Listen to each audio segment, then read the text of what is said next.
हाय मेरे JKT and welcome to Edu Captain channel once again. तो भैया हमारी जो 40 दिन टॉप कॉलेज इनकी जो सीरीज चल रही है उसमें हम जो है नॉट फॉर प्रॉफिट ऑर्गेनाइजेशन कर रहे हैं। अब नॉट फॉर प्रॉफिट ऑर्गेनाइजेशन जो है बहुत इंपॉर्टेंट टॉपिक है from CUET point of view, because आप एटलीस्ट 4 से 5 क्वेश्चन तो आप एक्सपेक्ट करके चलिए कि आने ही वाले हैं। ठीक है, अब वो 4 से 5 क्वेश्चन में थ्योरी भी आएगी और प्रैक्टिकल भी आएगा। अब हमने लास्ट क्लास में थ्योरी तो कर ली भाई, अच्छे से पकड़ ली है। नहीं पकड़ी है तो भैया वो वीडियो जाकर देख लो, आपको एडू कैप्टन के चैनल पर मिल जाएगी। लेकिन अब बात आती है प्रैक्टिकल की। भैया प्रैक्टिकल एक ऐसा टॉपिक है यहाँ पर जिन बच्चों ने कर लिया उनको भी प्रॉब्लम आ रही है और जिन बच्चों ने नहीं करा उनको तो ज्यादा प्रॉब्लम आ रही है कि सर कहां से करे। कोई टेंशन की बात ही नहीं है भैया, आपके अपने भैया बैठे हैं। इसमें जो मेजर मेजर जो प्रैक्टिकल आप लोगों ने करना है वो होता है आपका फंड बेस्ड अकाउंटिंग, उसके अलावा सब्सक्रिप्शंस निकालना, उसके अलावा cost of goods consumed, and last आ जाता है आपका आउटस्टैंडिंग एक्सपेंसेस का ट्रीटमेंट, या फिर मैं बोलूंगा कि एक्सपेंसेस ड्यू वाला। ठीक है, तो वो सारा मैं आप लोगों को कराऊंगा। आज की इस वीडियो का जो है एजेंडा ये है, 2 प्रैक्टिकल हम इसमें करने वाले हैं। एक आपका फंड बेस्ड अकाउंटिंग और दूसरा है आपका सब्सक्रिप्शन वाला। ठीक है, सब्सक्रिप्शन वाला इज द मोस्ट इंपॉर्टेंट, मैं आपको बता रहा हूं। एटलीस्ट एक क्वेश्चन तो देखोगे ही देखोगे। ठीक है, तो जल्दी से स्टार्ट करते हैं आज की क्लास। लेकिन यू नो द ड्रिल कि भैया जिस बच्चे ने अभी तक टेलीग्राम चैनल ज्वाइन नहीं करा अकाउंट्स एंड इको की महफिल, कृपया करके वो टेलीग्राम चैनल ज्वाइन कर लीजिए भैया। बहुत ही यूजफुल चैनल है, जितनी भी चीजें हैं सब इंपॉर्टेंट उसी पे मिलने वाली है। क्विजेस उस पे होती है। ठीक है जी, उसके अलावा कोई इंपॉर्टेंट अपडेट, कोई क्वेश्चंस मेरे को आपके साथ शेयर करने हैं, कोई प्रीवियस ईयर पूरा आपको प्रोवाइड करवाना है, तो वो सारी चीजें जो है मैं आप लोगों को टेलीग्राम चैनल पे ही प्रोवाइड करवा सकता हूं। तो टेलीग्राम चैनल का नाम क्या है? अकाउंट्स एंड इको की महफिल। चलो आ जाओ, तो बैक टू आवर टॉपिक। तो आज की क्लास का हमारा एजेंडा है, सबसे पहले तो भैया प्रैक्टिकल में हम करेंगे फंड बेस्ड अकाउंटिंग। क्या करने वाले हैं हम? Fund based accounting. अब देखो, मैंने आपको बताया था थ्योरी क्लास में कि एनपीओ में चलता है fund based accounting. Fund based accounting और नॉन फंड बेस्ड अकाउंटिंग में डिफरेंस क्या होता है? नॉन फंड बेस्ड होता है आपका जो आप प्रॉफिट ऑर्गेनाइजेशन में पढ़ते हैं। प्रॉफिट ऑर्गेनाइजेशन में कोई भी खर्चा करना होता है तो वो नॉर्मल आपके पीएनएल में जाता है। ठीक है जी, लेकिन एनपीओ में ज्यादातर क्या होता है कि कोई भी आने वाला हमें पता है कि खर्चा है। ठीक है जी, कोई बड़ा खर्चा होने वाला है, कोई हम ओकेजन के लिए सेव कर रहे हैं, ये वो एक्सेट्रा, तो उसके लिए ना एनपीओ पहले से ही फंड बना के रखता है। ठीक है, और उस पर्टिकुलर इवेंट से या उस पर्टिकुलर ऑब्जेक्टिव से रिलेटेड कोई भी जो खर्चा होता है वो उस फंड में से ही लिया जाएगा। उस पर्टिकुलर ऑब्जेक्टिव के लिए कोई भी डोनेशन आएगा उसी फंड में ऐड होगा, और उस पर्टिकुलर ऑब्जेक्टिव का जो फंड है, ठीक है जी, वो अगर हम कहीं इन्वेस्ट करते हैं और उस पे जो इनकम जनरेट होती है वो भी उस फंड में ही ऐड होने वाली है। तो fund based accounting is use in not for profit concerns to record transactions related to certain items. ठीक है, in such cases a fund is created in the books of accounts and all the revenue related to that item for which we have created a fund are added to the fund. तो जितना भी revenue है, अब वो revenue जो है आपके donation की फॉर्म में हो सकता है, वो रेवेन्यू जो है आपको इनकम की फॉर्म में मिल सकता है, इनकम ऑन इन्वेस्टमेंट। ठीक है, तो ये जितने भी रेवेन्यू होते हैं वो सारे उस फंड में ही ऐड होते हैं, and all the related expenses are subtracted from the fund. अब एग्जांपल हो गए building fund, tournament fund etcetera, जो कि नॉर्मली ये देखने को मिलेंगे आपको। ठीक है जी, match fund, tournament fund, building fund etcetera. तो अगर मैं फंड बेस्ड अकाउंटिंग की बात करूं, देखो हमने पढ़ा था कि बैलेंस शीट में जो है अलग से जो है फंड का पूरा प्रेपरेशन किया जाता है, जिसमें 2 टाइप के देखो फंड होते हैं। एक होता है जनरल फंड, दूसरा होता है आपका स्पेसिफिक फंड। तो अगर हम यहाँ पर बात करेंगे, एक आपका आ जाएगा general fund. General fund, capital fund, बात एक ही होती है। ठीक है, यू नो दैट। अब जनरल फंड यहाँ पर आ जाएगा, और जो आपके इनकम एंड एक्सपेंडिचर से होने वाला जितना भी सरप्लस या डेफिसिट है वो इसमें, सरप्लस आया तो ऐड, डेफिसिट आया तो सब्ट्रैक्ट। ठीक है, और जो आपका स्पेसिफिक फंड है वो यहाँ आ जाएगा। तो इस जनरल फंड में आपके सरप्लस प्लस हो जाते हैं एंड आपका डेफिसिट माइनस हो जाता है।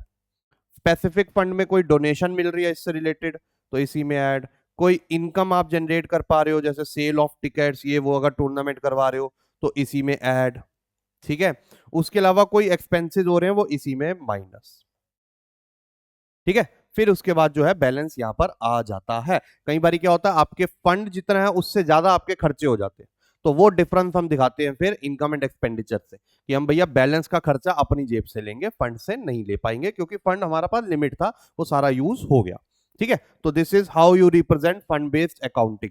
अच्छा, एक बात याद रखना कि भैया अगर आप स्पेसिफिक फंड के पैसे को, अगर भाई मैंने अगले साल टूर्नामेंट करवाना है लेकिन फंड मैंने इस साल बना दिया, अब मुझे पता एक साल का गैप है, ऐसे में पैसा जो है पड़े पड़े खराब ही हो रहा है, ठीक है, तो मैंने उसकी एफडी करा दी सपोज करो, ठीक है, तो उसको इन्वेस्ट कर दिया, तो उस पे जो जनरेटेड इनकम है, जनरेटेड एज इन ये नहीं कि भैया पैसे में ही, जो नहीं भी मिली एक्रूड इंटरेस्ट भी, वो भी आपके इस फंड में ही ऐड होने वाला है, ये बात याद रखना। लेकिन कई बार क्या होता है कि एनपीओ जो है जनरल फंड का पैसा भी इन्वेस्ट कर देता है कहीं, कि भाई पड़े पड़े खराब हो रहा है, चलो भाई इन्वेस्ट कर दो, उस पे जो इंटरेस्ट आपको मिलेगा या उस पे जो इनकम जनरेट करोगे वो आपका जो है उस फंड में ऐड नहीं होगा, जनरल फंड में ऐड नहीं होगा, वो इनकम साइड पे जाएगा, क्योंकि जनरल है। स्पेसिफिक वाला तो उसी के लिए यूज हो सकता है, जनरल वाला तो जनरल के लिए यूज होगा, और जनरल वाला इनकम एंड एक्सपेंडिचर अकाउंट होता है जहां से हम जनरल खर्चे निकालते हैं अपने, ठीक है, डन ये चीज की, नॉट डन, तो this is how we represent fund based accounting, ठीक है। अगर आपका फंड का जो अमाउंट है that is more than expenses, तो फिर आपका बैलेंस इन लाइबिलिटी साइड दिखाया जाएगा। ये छोटी छोटी बातें याद रखना, क्योंकि वो हो सकता है प्रैक्टिकल कम पूछे और थ्योरी जो है आपसे ज्यादा पूछे, लेकिन यही अगर आपके एक्सपेंसेस ज्यादा हो जाते हैं आपके फंड से, ठीक है, तो जो डिफरेंस है वो आपका एक्सपेंडिचर साइड में दिखाया जाएगा। सारा बाकी जितना फंड अवेलेबल है उतना ले लोगे पैसा, बाकी का खर्चा अपने सर पे, ठीक है। Moving on to some questions, अब देखना यहां पर ध्यान से देखना, बहुत इंपॉर्टेंट क्वेश्चन है कि भैया आपको दे रखा है मैच एक्सपेंसेस 8 लाख हो गए, मैच फंड 4 लाख है, डोनेशन फॉर मैच फंड 2,40,000 है, and sale of match ticket 3,60,000 है, ठीक है। तो अगर मैं इसको बैलेंस शीट में, वैसे तो हमें ऐसा बैलेंस शीट में प्रेजेंटेशन नहीं दिखानी है क्योंकि एमसीक्यू क्वेश्चन में क्या ही दिखाएंगे हम, बट मैं फिर भी आप लोगों के लिए कर देता हूं, ठीक है। तो सपोज करो यहां पर आ गया आपका मैच फंड, ये ऐड हो गया आपका 4 लाख रुपए, ठीक है, ये हो गया आपका 4 लाख रुपए।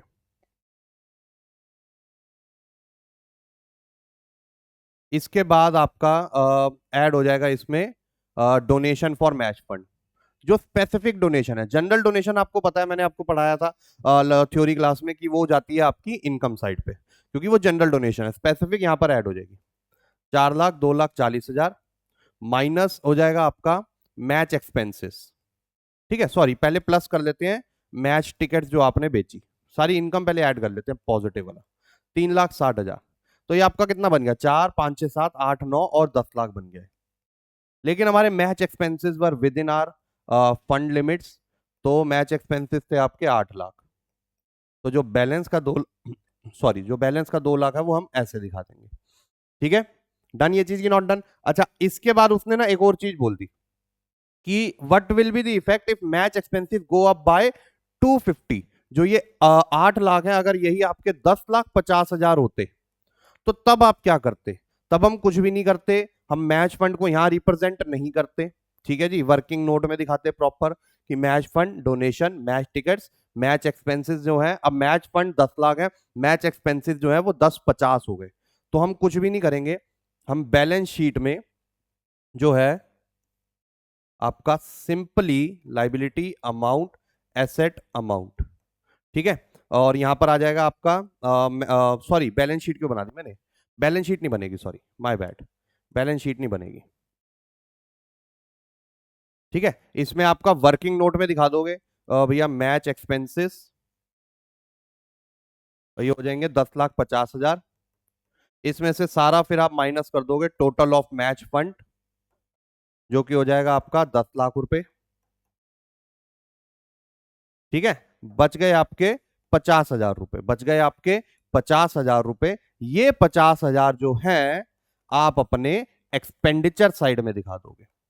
देखो सिंपल सी बात है, इफ यू रिमेंबर हमने वर्कमैन कंपनसेशन रिजर्व भी करा हुआ है ऐसे एडमिशन, रिटायरमेंट, डेथ के वक्त या चेंज इन पीएसआर के वक्त, तो जब भी वहां पर लाइबिलिटी जो है रिजर्व से ज्यादा आती थी हम कहां से लेते थे, रिवैल्यूएशन, सेम लॉजिक यहां पर लगा रहे हैं, सेम लॉजिक, ठीक है जी, कि भैया एक्सपेंडिचर साइड पे जो है आपका 50,000 आ जाएगा, क्योंकि हमारे एक्सपेंडिचर जो है मैच फंड से ज्यादा है, ठीक है। तो ये होता है आपका फंड बेस्ड अकाउंटिंग। चलो एक क्वेश्चन और देखते हैं जिसमें आपका बुक्स एंड जनरल फंड दे रखा है 22,50,000 का, फिर आपने इस पैसे को इन्वेस्ट कर दिया 18 लाख रुपए, interest on book end fund investment is 72,000, donation for books and general journals receive during the years 180, books purchase 280, opening capital fund 40 lakh रुपए, चलो आ जाओ देखें हम जरा एक बारी, चलो इसको भी हम बैलेंस शीट में रिप्रेजेंट करके देखते हैं कि कैसे हमारा प्रेजेंट होगा ये वाला क्वेश्चन। तो लाइबिलिटीज, अमाउंट, एसेट्स, अमाउंट। तो सबसे पहले ऊपर डाल देते हैं कैपिटल फंड। ठीक है, क्या डालेंगे हम? Capital fund.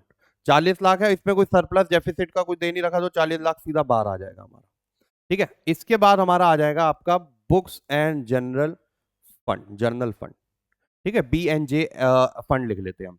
यहां पर ये हो गया आपका 22,50,000 रुपए। कितना हो गया? 22,50,000। अब ये जो इन्वेस्टमेंट है, ये इन्वेस्टमेंट मत इसमें ऐड कर देना। इन्वेस्टमेंट नहीं, वो इन्वेस्टमेंट अलग से एसेट में दिखाई जाएगी बाबा, वो नहीं ऐड होगी, कहीं समझो वो भी ऐड हो जाएगी। 8% books and journal fund investment, ये हो जाएगी 18 लाख रुपए। ठीक है, इन्वेस्टमेंट नहीं, वो पैसा लगाया हमने बस। ठीक है, फंड में मत ऐड कर देना। उसके बाद अगर आप देखो 8% मुझे 18 लाख पे लगाऊं मैं, तो 8% अगर मैं 18 लाख पे लगाऊं तो मुझे कितना इंटरेस्ट मिलना चाहिए? क्योंकि 1 अप्रैल को इन्वेस्टमेंट कर दी थी 00064, और 8 1 8 और ये 14, 1,44,000 इंटरेस्ट मिलना चाहिए था। मिला कितना मुझे? 72। मतलब बाकी का 72 अभी भी आउटस्टैंडिंग है, सॉरी एक्रूड है। तो यहां पर पहले इंटरेस्ट ऐड हो जाएगा, इंटरेस्ट रिसीव्ड 72, और एक्रूड वाला भी ऐड हो जाएगा। क्योंकि मैंने क्या बोला, इंटरेस्ट कितना अर्न किया हमने वो ऐड करेंगे, कितना मिला एक्चुअली में वो नहीं। और ये जो एक्रूड है ये आपका एसेट में भी चला जाएगा, क्योंकि ऑब्वियसली फ्यूचर में मिलना है। ठीक है जी, तो ये हो गया आपका यहां तक। ठीक है, उसके बाद उसने डोनेशन भी मिले हैं, तो ये डोनेशन भी ऐड हो जाएंगे। ठीक है, डोनेशन में कितना हो गया? 1,80,000 रुपए। फिर उसके बाद माइनस हो जाएगा, पहले इसको ऐड कर लेते हैं। 22, 23, 2380, 2430, 2530, 2570, 2574, if I am not wrong. ठीक है, कुछ गलती होगी तो भैया कमेंट में लिख देना। अब इसमें जो है माइनस कर देंगे बुक्स परचेज। ठीक है, अब ये बुक्स परचेज हमने माइनस कर दिया, विच इज 2,80,000। 25 माइनस 2 इज 23, फिर 6 माइनस हो जाएंगे 2294। ठीक है, तो ये आपका बुक फंड आ गया। आई होप आपको समझ आ गया, ये वाला पार्ट इंपॉर्टेंट था। कई बच्चे जो है इन्वेस्टमेंट ऐड कर देते हैं, और कई बच्चे एक्रूड इंटरेस्ट ऐड नहीं करते हैं, ये गलती मत कर देना बिल्कुल भी। ठीक है, उसके बाद आपके सामने ना ये एक एक क्वेश्चन हो रहा है, ये आप लोग मुझे जो है कमेंट में इसका आंसर बताएंगे कि इसका बैलेंस क्या आ रहा है, बैलेंस ऑफ फंड, और किधर जाएगा। ठीक है जी, एंड वेयर रिप्रेजेंटेड। तो आप लोगों ने जो है मुझे कमेंट में इसका आंसर बताना, so that I can know कि आप लोगों को कंसेप्ट समझ में आया। अगर बच्चों के आंसर कमेंट में गलत आ रहे होंगे तो दोबारा समझाऊंगा और नए तरीके से समझाऊंगा। ठीक है, तो ये मुझे आपने बताना है। चलिए अब चलते हैं अगले क्वेश्चन की तरफ। अब इसमें मेरे को एक चीज आप लोगों को बहुत इंपॉर्टेंट बतानी थी, कि भैया ये देखो, जैसे ये वाले क्वेश्चन है, जो कैपिटल एसेट फंड होते हैं ना, कैपिटल एसेट फंड, ठीक है, वो बहुत इंपॉर्टेंट होते हैं। ठीक है, अब उनमें ना एक एक चीज का बड़ा ध्यान रखना पड़ता है। जैसे अगर मैं केस 1 देखूं, वो तो इजी है। Expenditure on construction of pavilion 6 lakh, construction work in progress and has not yet been completed, capital fund is 20 lakh रुपए। अब इसमें तो देखो सिंपल सी बात है कि हम हमारा कोई यहाँ पर फंड तो दिख नहीं रहा, हमारे यहाँ पर कोई फंड तो दिख नहीं रहा, तो हम सिंपली क्या करने वाले हैं, इसमें कुछ भी नहीं करने वाले हैं। हम सिंपली इसमें जो है आपका एक्सपेंडिचर साइड पे डाल देंगे, क्योंकि फंड कहीं पर दे नहीं रखा ना हमें। तो ये कैपिटल फंड आपका तो चला जाएगा बैलेंस शीट में 20 लाख रुपए का, और ये जो 6 लाख रुपए का आपका वो हुआ है खर्चा, expenditure on construction of Pavilion, तो ये एक्सपेंडिचर जो है आपका एक्सपेंडिचर साइड में चला जाएगा 6 लाख रुपए। बस इतनी सी बात ध्यान, क्योंकि जब फंड ही एग्जिस्ट नहीं करता तो कहां से सब्ट्रैक्ट कर दूंगा भाई, फंड बना थोड़ा ना दूंगा, पहले वो मेरे को इन्फॉर्मेशन तो दे। ठीक है, या तो फिर मैं इसको ऐसे करूं कि भैया बैलेंस शीट में एक शायद उसने नहीं दी तो मैं सॉरी पेविलियन फंड बना दूं एक। ठीक है, उसकी अमाउंट मुझे नहीं पता तो उसमें डैश डाल दूं। ठीक है, क्योंकि नॉर्मली इनके फंड बनते हैं, लेकिन जब मेरे को इन्फॉर्मेशन नहीं दिया तो मैं यही अज्यूम करूंगा, नहीं है तो मैं अपने एक्सपेंडिचर साइड पे डाल दूंगा। तो या तो आप कहीं बुक्स में ये भी देखोगे कि जिसका फंड नहीं दिया हो ना, तो वो अपनी तरफ से बना देंगे पेविलियन फंड। ठीक है, और इतनी अमाउंट यहां पर फिर माइनस करके यहां पर दिखा देंगे एक्सपेंडिचर ऑन पेविलियन 6 लाख रुपए।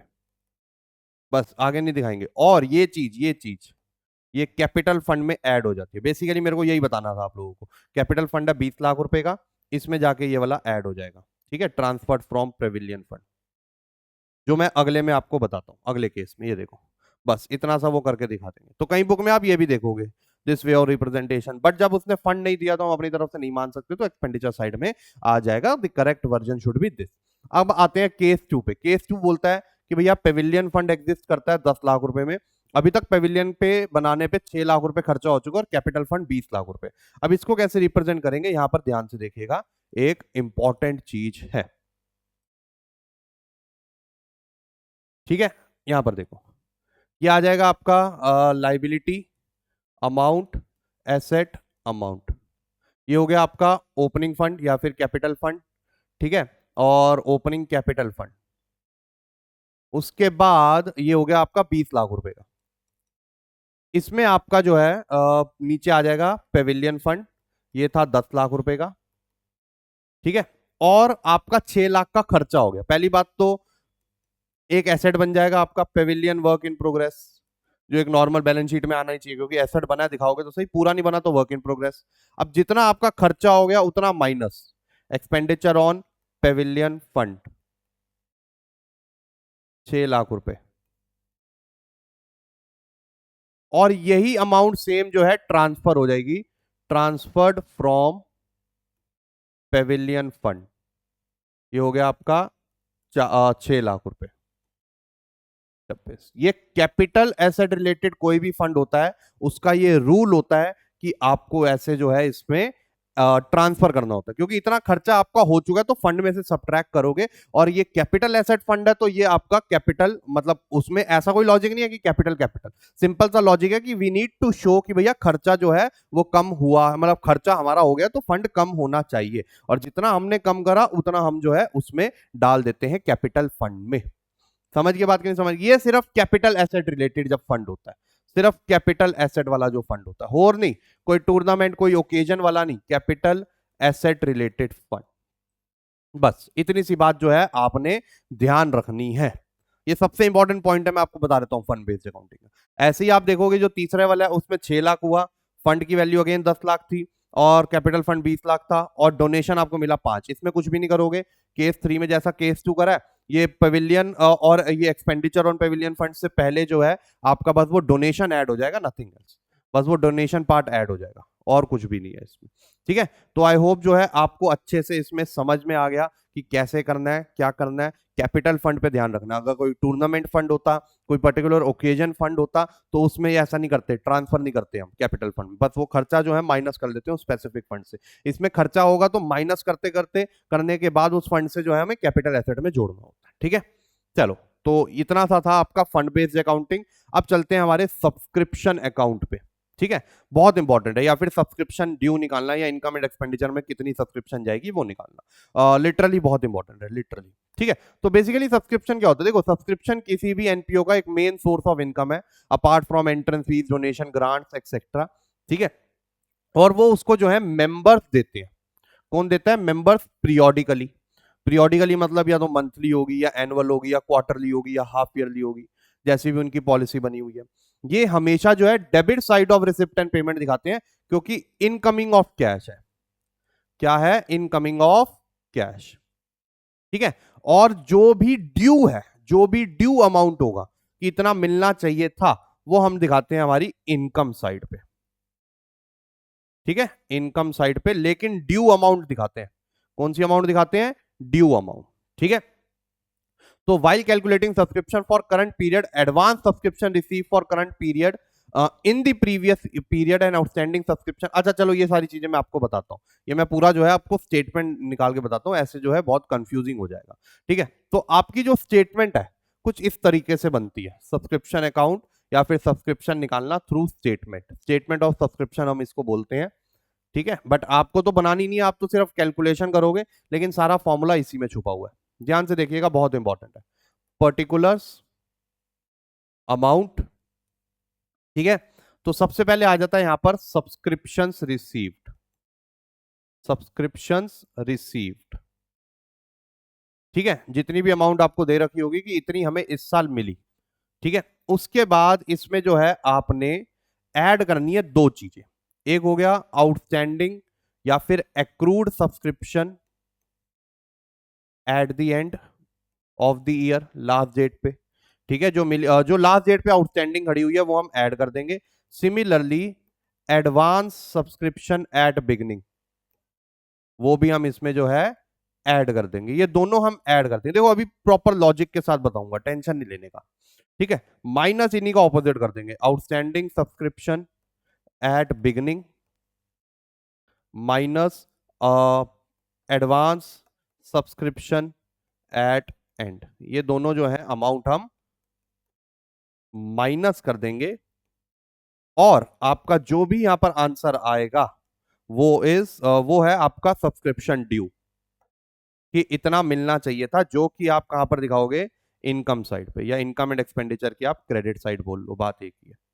ठीक है, क्रेडिट साइड, ये याद रखना, ये बहुत इंपॉर्टेंट है। अच्छा, अब इसमें मैं सारी चीजें आपको बता देता हूँ। सब्सक्रिप्शन रिसीव्ड का मतलब होता है कि इतनी सब्सक्रिप्शन हमें इस साल मिली। क्या इसका मतलब होता है? इतनी सब्सक्रिप्शन हमें इस साल मिली। अब इसमें जो है एक्रूअल कंसेप्ट हम फॉलो करते हैं। मैंने आपको थ्योरी में पढ़ाया था कि इनकम एंड एक्सपेंडिचर में एक्रूअल कंसेप्ट हम फॉलो करते हैं, कि हमें फर्क नहीं पड़ता कितना मिला, हमें फर्क पड़ता कितना मिलना चाहिए था।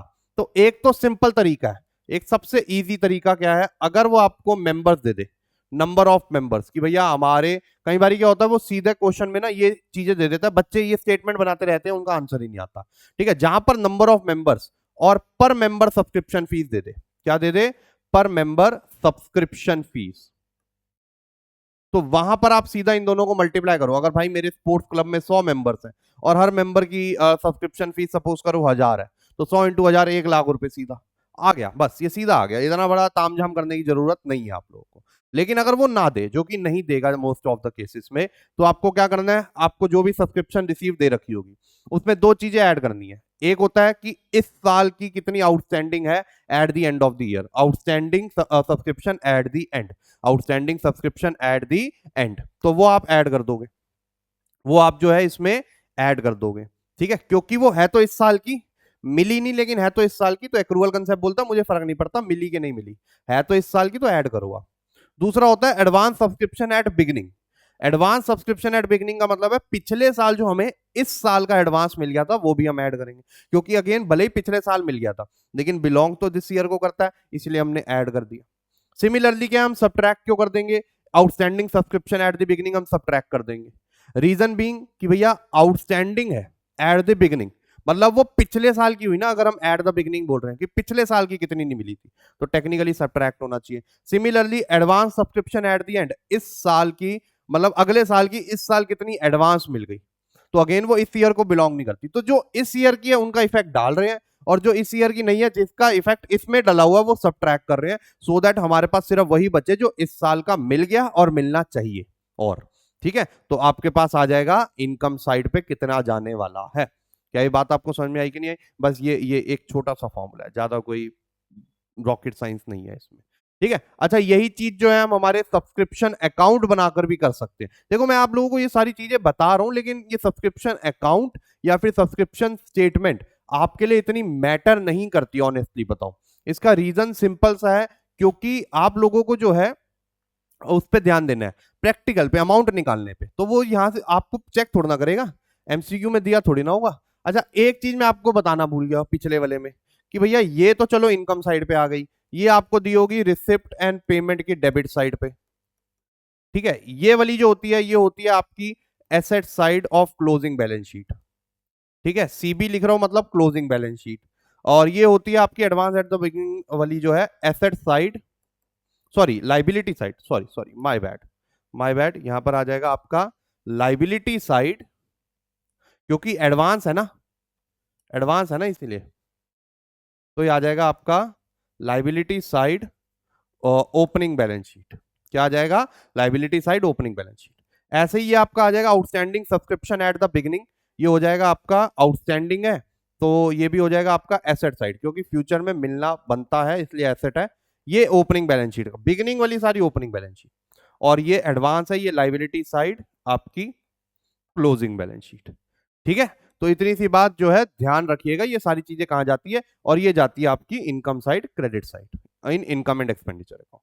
और यही अगर हमें सब्सक्रिप्शन अकाउंट से करना हो, पर्टिकुलर अमाउंट, तो भैया जो आउटस्टैंडिंग एट द बिगनिंग है, ठीक है, वो आपका एसेट है। आउटस्टैंडिंग सब्सक्रिप्शन एसेट होता है, और एसेट का हमेशा ओपनिंग बैलेंस डेबिट में आता है। तो आउटस्टैंडिंग सब्सक्रिप्शन एट बिगनिंग यहां आ जाएगा, तो ऑटोमेटिकली क्लोजिंग बैलेंस यहां आ जाएगा, आउटस्टैंडिंग सब्सक्रिप्शन एट एंड। ठीक है, सिमिलरली आपका एडवांस जो लाइबिलिटी है, ठीक है, तो एडवांस सब्सक्रिप्शन एट बिगनिंग यहां आ जाएगा, क्योंकि क्रेडिट लाइबिलिटी का हमेशा जो ओपनिंग बैलेंस होता है वो क्रेडिट में आता है। Similarly advance subscription eight and यहां आ जाएगा। समझ गए बात कि नहीं समझ गए ये चीज? ठीक है, और जितनी भी आपको सब्सक्रिप्शन मिलेगी, क्या मिलेगी? सब्सक्रिप्शंस। अब वो सब्सक्रिप्शंस आपको मिल रही है, ठीक है, तो वो कहां पर जाएगी आप लोगों के लिए? ठीक है, तो वो सब्सक्रिप्शन आपको मिल रही है, तो वो आ जाएगी आपकी क्रेडिट साइड पे। ठीक है, क्या आ जाएगी आपकी, कहां पर आ जाएगी? क्रेडिट साइड पे इनकम है। ठीक है, और जितनी भी ड्यू थी आपकी, वो आ जाएगी यहां पर बैलेंसिंग फिगर से। तो आपकी यहां पर जो बैलेंसिंग फिगर आएगी, वो आ जाएगी यहां पर सब्सक्रिप्शंस ड्यू। ठीक है, जो आप अगेन रिप्रेजेंट करोगे credit side of income and expenditure. ठीक है, डन ये चीज की, नॉट डन? तो basically this is how you represent your subscription account. अब आपको आंसर निकालना है, मेनली ये निकालना होगा।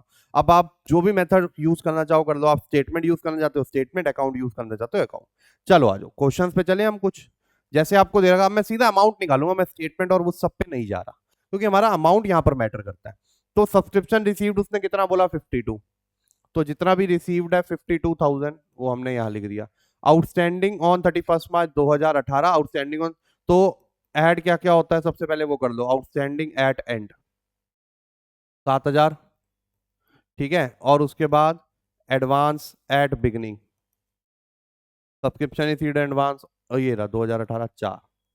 ठीक है, उसके बाद माइनस करते हैं आउटस्टैंडिंग एट बिगनिंग।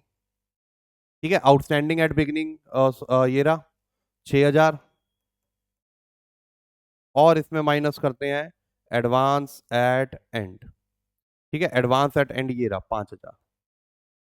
तो 6 5 11 7 4 11 आपस में कट गया, आंसर अभी भी 52,000 आया। कोइंसिडेंटली आया, ठीक है, कोइंसिडेंटली आया। तो अगर कोई बच्चा गलती से इस पे टिक कर दे ये सोच के कि यही आ जाएगा, तो उसका भी आंसर ठीक हो जाएगा। तो ये चला जाएगा आपका अब इनकम साइड, ये चला जाएगा आपका अब इनकम साइड। ठीक है जी, डन ये चीज की, नॉट डन? तो ये होता है आपका इनकम साइड में 52,000। ठीक है, चलो, तो this is how we calculate the answer. तो अगर आपसे वो ये मांगे, ये रहा। ठीक है, अच्छा एक चीज और होती है, मैं आपको इसमें बता देता हूं। देखो, आउटस्टैंडिंग एट द एंड और आउटस्टैंडिंग फॉर द ईयर में फर्क होता है। Outstanding at the and and outstanding for the year में फर्क होता है। अगर मैं बात कर रहा हूं ना आउटस्टैंडिंग एट द एंड, तो इसमें दो चीजें आ जाएंगी। एक जो हमारे करंट ईयर की आउटस्टैंडिंग है अभी भी, ठीक है, और एक हमारी आउटस्टैंडिंग फॉर अगर कोई प्रीवियस ईयर अभी भी पेंडिंग है। ठीक है, वैसे तो इतना कोई टेक्निकल बताता नहीं है, क्योंकि ऐसे कोई क्वेश्चन आते नहीं, बट मैं आप लोगों को जो है आपकी नॉलेज के लिए बता रहा हूं कि इन केस आ गया तो बच्चों को पता होना चाहिए। तो आउटस्टैंडिंग एट द एंड में दो चीजें आ गई भैया। लास्ट डेट पे कितना आउटस्टैंडिंग सब्सक्रिप्शन पड़ा है, उसमें दो चीजें आती हैं। एक आता है आउटस्टैंडिंग फॉर करंट ईयर, और दूसरा आता है आउटस्टैंडिंग फॉर प्रीवियस ईयर। ठीक है, अब ये जो आउटस्टैंडिंग फॉर प्रीवियस ईयर है, ये भी नॉर्मली आपको क्वेश्चन में नहीं दिया हो। कई बार ना क्वेश्चन में ये निकालने को बोल देता है, या फिर ये दिया होता है लेकिन हमने तो जो है outstanding at the and add करना होता है।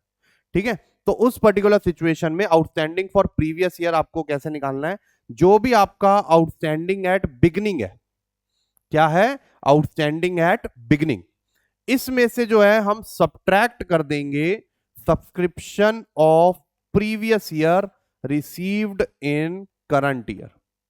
मतलब पिछले साल का जितना भी सब्सक्रिप्शन हमें करंट ईयर में मिला, वो अगर हम आउटस्टैंडिंग एट द बिगिनिंग में से सब्ट्रैक्ट कर दें, तो हमारे पास वो कंपोनेंट आ जाएगा कि पिछले साल का अभी भी कितना आउटस्टैंडिंग बचा है। ठीक है, चलो आओ प्रॉपर लॉजिक से करेंगे। और एक बात याद रखना, जब भी आउटस्टैंडिंग फॉर करंट ईयर दिया हो तो आपका फॉर्मूला बदल जाता है।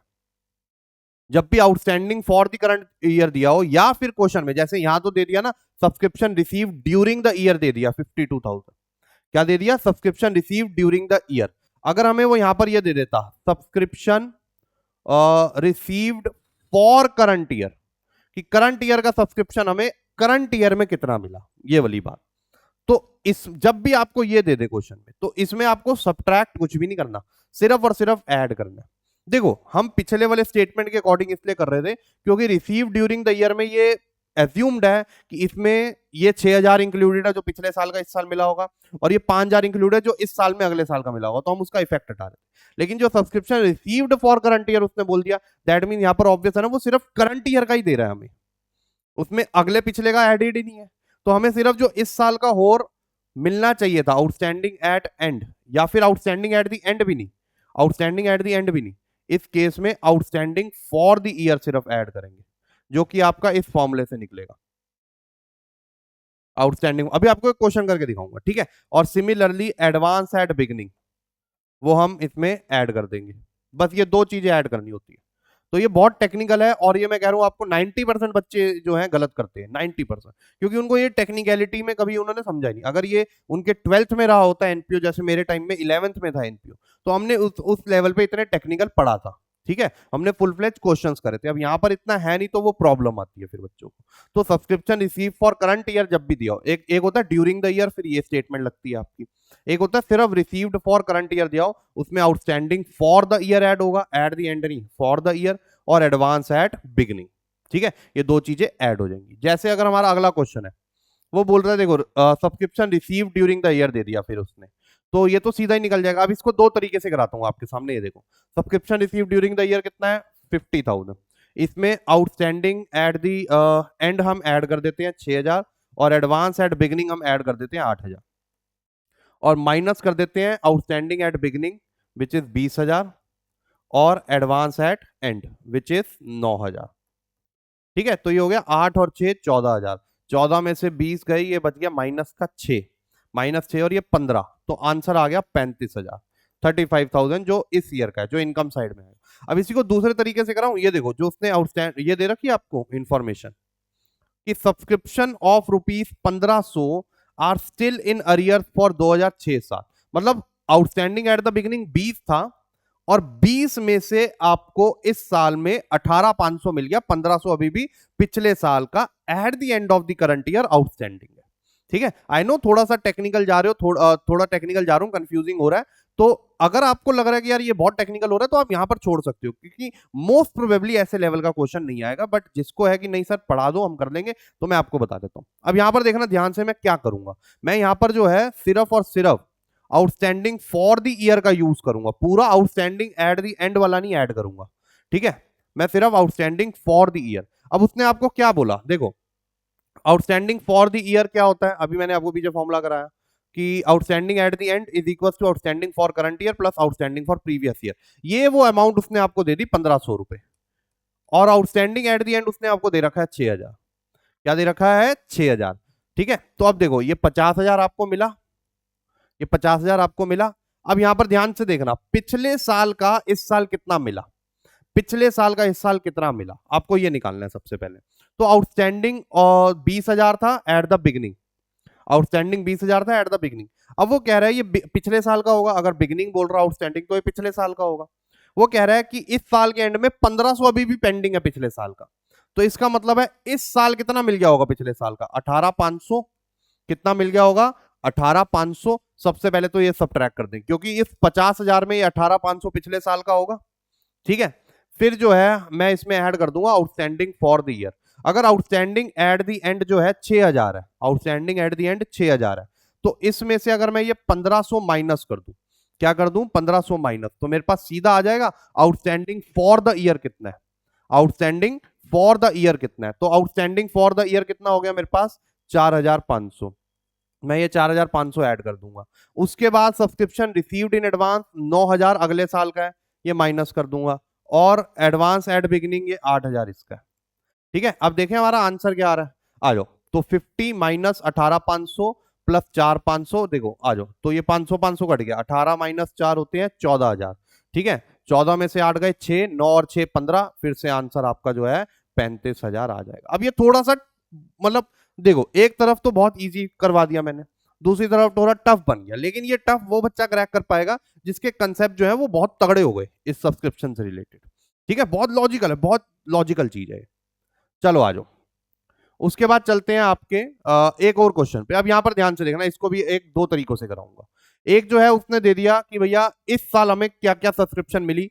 इस साल जो हमें पिछले साल की 3000 मिली, करंट ईयर की 96,000 मिली क्योंकि करंट ईयर ये है, अगले साल की 2000 मिली, टोटल 1,01,000 मिली। आउटस्टैंडिंग एज ऑन, ये outstanding at beginning, outstanding at the end, advance received in 2012 और 2013, मतलब ये बिगिनिंग हो गया एडवांस, और एडवांस एट दी एंड ये रहा। अब यहां पर ध्यान से देखना, देखो दो तरीके हैं। एक तो मैं जो पूरा 1,01,000 ले लूं, क्या ले लूं, 1,01,000 रुपए, इसमें से मैं ऐड कर देता हूं स्टैंडिंग एट एंड जो कि है 12,000। एट मतलब एट एज ए की बात है, और इसमें जो है माइनस कर दूं आपका 5,000 जो आउटस्टैंडिंग एट बिगिनिंग है। फिर मैं ऐड कर दूं एडवांस एट बिगिनिंग जो कि 5,000 ही है, और फिर मैं माइनस कर दूं एडवांस एट एंड जो कि 2,000 मिला है हमें अगले साल का। तो 5 5 कट गया, 12 में 2 10, तो ये आ गया 1,11,000 रुपए। कितना आ गया, 1,11,000। लेकिन माइंड यू मैंने ड्यूरिंग द ईयर लिया था, तब मैं वो नॉर्मल फॉर्मूला लगा पाया। अगर मैं सिर्फ वो लेता कि मेरे को इस साल का इस साल में कितना मिला, जो कि ये रहा 96,000, यहां पर ध्यान से देखना। तो 96,000 में अब जो है मुझे वो बड़े वाला फॉर्मूला लगाने की जरूरत नहीं है, मैं सिर्फ एडवांस एट बिगिनिंग ये 5,000 ऐड करूंगा, और ये ऐड करूंगा आउटस्टैंडिंग फॉर द ईयर। क्या ऐड करूंगा, outstanding for the year. Outstanding for the year कैसे निकलता है, आउटस्टैंडिंग फॉर द ईयर निकलता है outstanding at and minus outstanding for previous year, शायद यही था formula. Outstanding at the and minus outstanding for previous year in eight the end of current year, कि अभी भी प्रीवियस ईयर का कितना आउटस्टैंडिंग है। ठीक है, तो अब देखो मेरे को outstanding at the and they रखा है 12,000 रुपए, लेकिन मेरे पास आउटस्टैंडिंग फॉर प्रीवियस ईयर नहीं है। Outstanding for previous year eight the end of current year नहीं है, ये तो स्टार्टिंग ऑफ करंट ईयर है ना।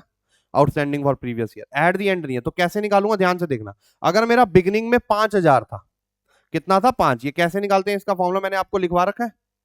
ये देखो, outstanding for previous year eight the end of current year होता है। कहीं बच्चे वो बिगिनिंग वाला समझ के ऐड कर दे। ठीक है, तो ये कैसे निकालते हैं, eight the end of current year वाला, जो भी आउटस्टैंडिंग एट द बिगिनिंग था minus subscription of previous year received in current year. ठीक है, अब यहां पर ध्यान से देखो, जो 12,000 था आउटस्टैंडिंग एट द एंड, अब सॉरी 12,000 तो आउटस्टैंडिंग एट द एंड था। अब इसमें ध्यान से देखना, आउटस्टैंडिंग एट बिगिनिंग कितना था, 5, कितना था 5। अब इसमें पिछले साल का कितना मिल गया, 3, तो इसका मतलब है 2,000 जो है अभी भी आउटस्टैंडिंग होगा।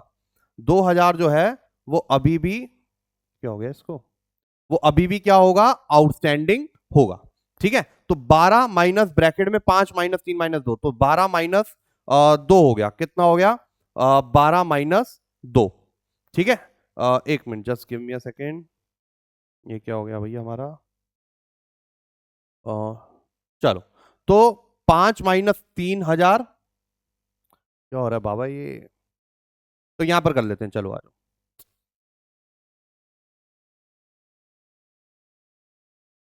ये देखो 12 minus 5 outstanding at beginning minus पिछले साल का इस साल कितना मिल गया, 3, दैट मीन 2,000 अभी भी पेंडिंग है, जो इस 12,000 में जुड़ा होगा। एट द एंड का मतलब है, उसने ये तो नहीं बोला ना for the year, eight the and मतलब इसमें सारा आउटस्टैंडिंग जुड़ गया, तो मतलब सिर्फ 10,000 ही होगा इस करंट ईयर का आउटस्टैंडिंग, वो हमने ऐड कर दिया।